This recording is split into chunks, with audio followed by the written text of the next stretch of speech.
सो है एवरीवन, स्वागत है आप सभी का मेरे YouTube channel only horror podcast में। दोस्तों, अगर आप चाहते हैं कि वीडियो में आपका नाम लिया जाए तो अपना और अपने शहर का नाम कमेंट में ज़रूर बताएं और आपके कमेंट के शॉर्ट आउट के साथ आपका नाम और आपके शहर का नाम भी लिया जाएगा। हम वीडियो में कहीं पर भी आपका नाम ले सकते हैं, इसलिए वीडियो को पूरा समय दें और जल्दी जल्दी कमेंट करते रहें। धन्यवाद। तो बढ़ते हैं आज की कहानी की ओर। तो दोस्तों, वीडियो शुरू करने से पहले पिछली वीडियो में जिन लोगों ने कमेंट किए हैं उनके नाम कुछ इस प्रकार हैं: अतीक अहमद दिल्ली हल्द्वानी से, प्रिया, संजीव मल्होत्रा, सुमित कुमार उत्तराखंड से। अमन अपने लॉज के कमरे में आराम कर रहा था। अचानक खिड़की के खुलने से उसकी नींद टूटी। अरे बाबा, ये होटल वाले भी ना ठीक से खिड़की को लॉक नहीं करते। अमन खुद से कहता हुआ उस कमरे की खिड़की बंद करने को ही जा रहा था। तभी एक बाघ अमन का हाथ दबोच कर उसे खिड़की से नीचे खींचा और जंगल के बीचों बीच ले गया। और उस बाघ ने उसके पैर का अंगूठा उखाड़ लिया। उसके बाद उस बाघ का रूप अपने आप ही बदलने लगा, जिसे देखकर डर के मारे अमन अपनी जान की भीख मांगने लगा। कौन हो तुम और मुझे यहाँ घसीट कर क्यों लाई हो? मगर इससे पहले कि अमन अपनी बात पूरी करता, उसके शरीर से उसकी आत्मा को अलग कर दिया गया और एक बार फिर पूरे जंगल में मौत की शांति पसर गई। ये बात 1920 की दिल्ली के पास एक गांव दुर्रियाबाद की है, जहां पंडित नारायण अपनी बेटी रेशमा के साथ एक कुटिया में रहा करते हैं। पंडित नारायण इस गांव के दुर्गा मंदिर का एक लौता पंडित है और उसकी बेटी रेशमा एक 16 साल की बेहद खूबसूरत लड़की है, पर उसका दिमाग किसी 6 साल के बच्चे जैसा है। इसके इसी भोलेपन का फ़ायदा गांव के कुछ जवान लड़के अक्सर उठाने की कोशिश करते हैं। उन्हें जब मौका मिलता वो रेशमा से बात करने के बहाने इधर उधर छूते। दिमाग से कमज़ोर होने के कारण रेशमा उनके बुरे यादों को समझ नहीं पाती। वैसे पंडित जी के होते हुए किसी की मजाल नहीं थी कि रेशमा की तरफ आंख उठाकर भी देखे, पर मन चले मर्दों पर कब तक कोई लगाम कसे। पंडित नारायण अपनी पंडिताई के साथ साथ तंत्र मंत्र और झाड़ फूंक का भी कार्य किया करते थे। वो अपनी शक्ति का इस्तेमाल करके गांव वालों की सहायता किया करते थे। इस तंत्र मंत्र के ज्ञान के बावजूद पंडित नारायण अपनी खुद की कोई मदद नहीं कर सकते थे, क्योंकि उनकी बीमारी उसे अंदर ही अंदर खाए जा रही थी। इसलिए उन्होंने रेशमा को एक दिन कमरे में बुलाया। मेरी बच्ची, मेरे बाद तेरा क्या होगा, ये सोचकर मेरा दिल बैठा जाता है। पंडित नारायण ने कहा, बाबा आप मेरी चिंता क्यों करते हो? सब है ना मेरे लिए, और सब मुझसे कितना प्यार करते हैं। रेशमा ने नादानी से कहा, अरे इसी बात का तो अफसोस है मेरी बच्ची, तुझे प्यार और वासना के बीच फर्क ही नहीं करना आता। काश मैं तेरा ख्याल रखने के लिए हमेशा तेरे पास रहता। पंडित नारायण ने दुख भरे स्वर में कहा, पर बाबा आप ही तो कहते हो ना, प्यार करने वाले हमेशा साथ रहते हैं। रेशमा ने किसी 6 साल की बच्ची की तरह जवाब दिया। रेशमा की बात सुनकर पंडित को एक तरकीब सूझी। उन्होंने अपने गले से रुद्राक्ष की माला निकाली और एक मंत्र का जाप किया। फिर रेशमा को देते हुए कहा, बेटा मेरे मरने के बाद इस माला को मेरी अस्थियों के साथ सुरक्षित रख लेना। मेरा वादा है कि मैं मरने के बाद भी तेरे आसपास ही रहूँगा, तेरा ध्यान रखने के लिए। 3 साल गुजर चुके हैं। पंडित नारायण के जाने के बाद अब रेशमा ही काली माता के मंदिर की देखरेख और पूजा पाठ करती है। आज भी मंचले रेशमा को बुरी नज़र से देखते हैं, पर किसी में इतनी हिम्मत नहीं कि वो रेशमा के करीब जाकर उसका फ़ायदा उठाए, क्योंकि पिछली बार जब किसी ने रेशमा का फ़ायदा उठाने की कोशिश की थी तो रेशमा को छूते ही उसे बिजली का झटका लगा, जिसके बाद वो फिर कभी बिस्तर से नहीं उठ पाया। और इसी हादसे के बाद सबको यकीन हो गया कि आज भी पंडित नारायण अपनी बेटी के साथ हैं। फिर एक दिन चौक के बीच से अंग्रेज अफसर का काफिला गुजर रहा था, जिसमें कैप्टन हेनरी मिल्स, उनके घोड़े को संभालने वाला राजन और कुछ छावनी के सैनिक वायसराय के मकान के पास जा रहे थे। रेशमा की नज़र जैसे ही राजन पर पड़ी, उसने कुछ ऐसा महसूस किया जो उसने आज से पहले किसी मर्द के लिए महसूस नहीं किया था।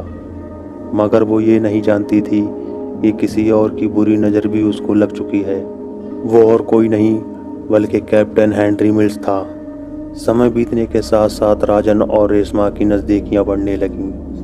राजन अस्तबल में अपना काम ख़त्म करने के बाद अक्सर शाम को काली माता के मंदिर चला जाता और रेशमा से बात करता। मगर जहाँ एक तरफ प्यार पनप रहा था तो दूसरी तरफ दुर्रियाबाद में मौत का तांडव शुरू हो चुका था।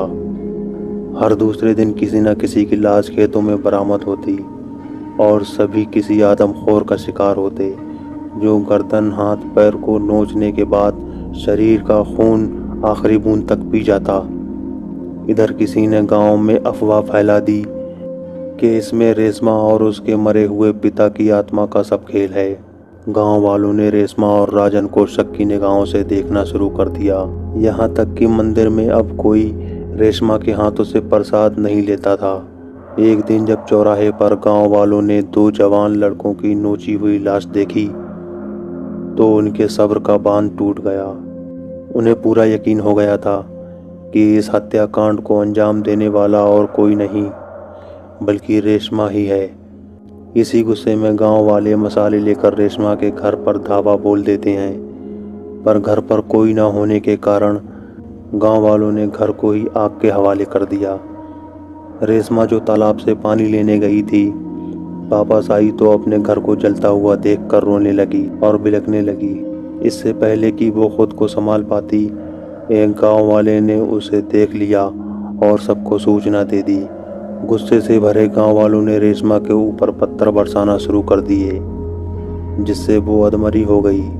मगर इससे पहले कि गांव वाले उसकी जान ले पाते, आखिरी वक्त पर कैप्टन हेनरी मिल्स आ गया और आते ही ये गोली हवा में चलाकर सबको अपनी मौजूदगी जाहिर कर दी। गोली की आवाज़ सुन भीड़ भी एक पल में तितर बितर हो गई। कैप्टन हेनरी मिल्स सबके सामने रेशमा को उठाकर अपने बंगले पर ले गया। हे रेशमा, तुम्हारे लिए खाने का कुछ बंदोबस्त करके आता है, जब तक तुम आराम करो, कैप्टन हेनरी मिल्स ने रेशमा से कहा। रेशमा ने हाँ में सिर हिला दिया और उसकी बात मान ली। कैप्टन हेनरी मिल्स ने कमरे से बाहर आते ही उसे बाहर से लॉक कर दिया। बेचारी रेशमा को पता ही नहीं चला कि वो अब और एक बड़ी मुसीबत में फंस चुकी है। पर जैसे ही कमरे में कुछ हलचल हुई, रेशमा को लगा कि गांव वालों ने उसे मारने के चक्कर में कैप्टन हेनरी मिल्स के बंगले पर हमला कर दिया है। इसी डर से छुपने के लिए रेशमा जगह ढूंढ रही थी कि अचानक ही उसे राजन दिखा। राजन रेशमा के लिए ही आया था। रेशमा, जल्दी चलो, यहाँ रुकना खतरे से खाली नहीं, राजन ने कहा। खतरा तो बाहर है, यहाँ तो हम सुरक्षित हैं। कैप्टन हेनरी मिल्स मुझे खुद बचाने आए थे, रेशमा ने कहा। तुम कैप्टन का वो सच नहीं जानती जो मैं जानता हूँ। तुम बस मेरे साथ चलो, अभी मुझ पर भरोसा है ना, राजन ने कहा। खुद से भी ज़्यादा ये भी कोई कहने वाली बात है, रेशमा ने कहा। और रेशमा राजन का हाथ थामकर खिड़की से बाहर कूद गई और दोनों सीधे मंदिर में आ गए।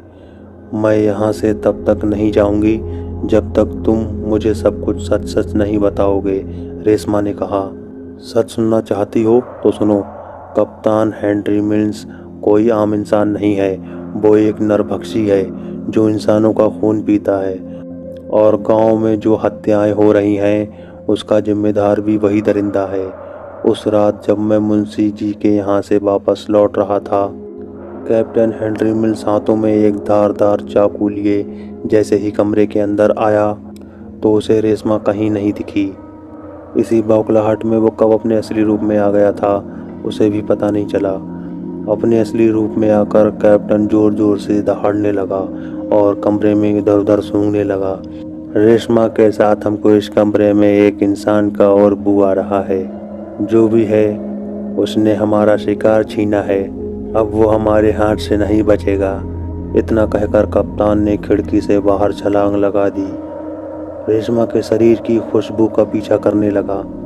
तो इसका मतलब कप्तान मिल्स ने ही हमारे खिलाफ गांव में अफवाह फैलाई थी ताकि वो मुझे मार दें और मेरे घर को आग लगा दें। रेशमा ने गंभीर स्वर में कहा, अरे अंग्रेज अफसरों के लिए ये बात कोई नई नहीं है। जब ये भाई भाई को भिड़वा सकते हैं तो अपनी हवस पूरी करने के लिए किसी भी हद तक जा सकते हैं। राजन, अब हम क्या करें? रेशमा घबराई हुई सी बोली। तुम चिंता मत करो, मैंने घोड़ा गाड़ी का बंदोबस्त कर लिया है। आज रात के वक्त हम हमेशा हमेशा के लिए कहीं इस गांव से दूर निकल जाएंगे। फिर हमें कोई अलग राजन अपनी बात पूरी कर ही रहा होता है कि पीछे से मिन्स ने शैतानी रूप में उसकी गर्दन का मांस नोचकर उसे एक पल में ही जिंदा से मुर्दा कर दिया। रेशमा का प्यार हमेशा हमेशा के लिए इस दुनिया से जा चुका था। हे राजन, 3 साल की वफादारी के बाद ऐसी गद्दारी भला कैसे माफ करेगा? ऊपर से तुम हमारा सबसे प्यारा शिकार से प्यार कर बैठा और हमें बताया भी नहीं। Very bad. और वो भयानक हंसने लगा। हे दुर्गा माँ, इस आदमखोर शैतान से मेरी रक्षा करो दुर्गा माँ, रेशमा बोली। हे रेशमा, तुम एक बेजान पत्थर के सामने अपनी जान का भीख मांग रहा है जब गॉड वैम्पायर तुम्हारे सामने है। ये भला पत्थर के देवी देवता क्या कर लेंगे? इसलिए ज़्यादा सोचने का नहीं, जो होने वाला है उसका मजा लो। इतना कहकर मिन्स बेखतर रेशमा की तरफ बढ़ने लगा। रेशमा भी हेनरी मिन्स के गंदे इरादे समझ उससे 2 कदम पीछे हटने लगी, पर कैप्टन हेनरी मिन्स ने रेशमा को पकड़ लिया और उसके जिस्म को अटपटे तरीके से सूंघने लगा। रेशमा बेबस होकर बिलक बिलक कर रोने लगी। तभी एक ऐसा चमत्कार हुआ कि उसकी किसी ने कल्पना भी नहीं की होगी। रेशमा को रोता बिलकता देख दुर्गा माँ की मूर्ति से तेज रोशनी निकलने लगी और रेशमा के जिस्म पर पड़ने लगी, जिससे उसके जिस्म की सारी हड्डियाँ खुद ब खुद टूटने लगीं। उसका शरीर अकड़ने लगा था और देखते ही देखते रेशमा एक बाघ में बदल गई। अपने सामने बाघ को देखकर हेनरी मिल्स पीछे होने लगा, पर बाघ ने हेनरी मिल्स पर ऐसा वार किया जिससे वो एक ही पल में अधमरा हो गया। हेनरी मिल्स को एड़ियाँ रगड़ते देख रेशमा ने बाघ से चेडिप का रूप ले लिया।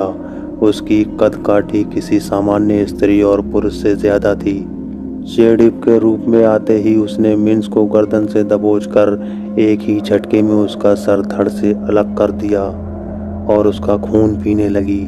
उसने भी मिन्स को वैसे ही मौत दी जैसे कि उसके प्यार राजन के साथ किया था। दुर्याबाद अब एक खूंखार नरभक्षी की कैद से आज़ाद था। अगले दिन जब गांव वाले मंदिर की चौखट पर पहुंचे तो उन्हें राजन और कप्तान के शव के सिवा और कुछ नहीं मिला। पुलिस वाले जब तहकीकात करने पहुंचे तो उन्हें मिन्स की जेब से बस एक चिट्ठी बरामद हुई जिस पर किसी लॉर्ड वारन का नाम लिखा था। उस हादसे के बाद दुर्याबाद में कोई पुरुष अगर किसी स्त्री को गंदी निगाह से देखता है या उसके साथ ज्यादती करता है तो रात के काले साए में उसे सजा देने की जिम्मेदारी चेडिप की है। दोस्तों, अगर आपको हमारी ये कहानी पसंद आई हो तो लाइक कर दें और चैनल को सब्सक्राइब कर दें ताकि आने वाली हर वीडियो आपको मिलती रहे।